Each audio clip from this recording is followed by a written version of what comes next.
નગરપાલિકા અને દાહોદ ફાયર વિભાગ દ્વારા આપત્તિ વ્યવસ્થાપન અંતર્ગત જીવ બચાવવાની સફળ મોક ડ્રીલ યોજાઈ. નાગરિકોમાં જાગૃતિ લાવવાની સઘન પ્રયાસ.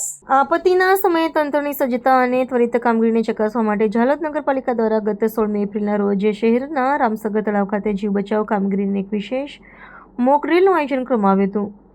સ્થાનિક વહીવટીતંત્ર અને દાહોદ ફાયર વિભાગના સંયુક્ત ઉપક્રમે યોજાયેલી આ કવાયતનો મુખ્ય ઉદ્દેશ્ય પાણીમાં ડૂબતા લોકોને સમયસર અને સુરક્ષિત રીતે બહાર કાઢવાની પ્રક્રિયાનો પ્રાયોગિક અભ્યાસ કરવાનો હતો. આ મોક ડ્રીલ અંતર્ગત વાસ્તવિક કટોકટી જેવી પરિસ્થિતિનું નિર્માણ કરવા માટે તળાવમાં 2 વ્યક્તિઓ ડૂબી રહ્યા હોવાનું દ્રશ્ય ઊભું કરવામાં આવ્યું હતું.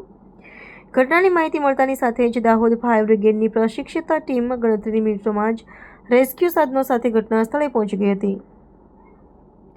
જવાનોએ ત્વરિત બચાવ કામગીરી હાથ ધરી બંને યુવાનોને સુરક્ષિત રીતે પાણીની બહાર કાઢ્યા હતા. ત્યારબાદ તેઓને સ્થળ પર જ પ્રાથમિક સારવાર આપીને વધુ સઘન સારવાર માટે એમ્બ્યુલન્સનું મારફતે હોસ્પિટલમાં ખસેડવાની સમગ્ર પ્રક્રિયાનું જીવન નિદર્શન કરવામાં આવ્યું હતું. નગરપાલિકા અને ફાયર વિભાગના સઘન સંકલનથી આ સમગ્ર મોક ડ્રીલ સફળતાપૂર્વક સંપન્ન થઈ હતી. તંત્રના આ આગોતરા આયોજનથી આપત્તિ વ્યવસ્થાપન પ્રત્યેની તેમની સજ્જતા સ્પષ્ટપણે જોવા મળી હતી. આ કવાયત થકી ન માત્ર બચાવ ટીમોની કાર્યક્ષમતાનું મૂલ્યાંકન કરવામાં આવ્યું હતું, પરંતુ સ્થાનિક નાગરિકોમાં પણ કટોકટીના સમયે સુરક્ષા અને બચાવ કામગીરી અંગે વ્યાપક જાગૃતિ કેળવાય તેવો સકારાત્મક અને આશાસ્પદ પ્રયાસ કરવામાં આવ્યો હતો.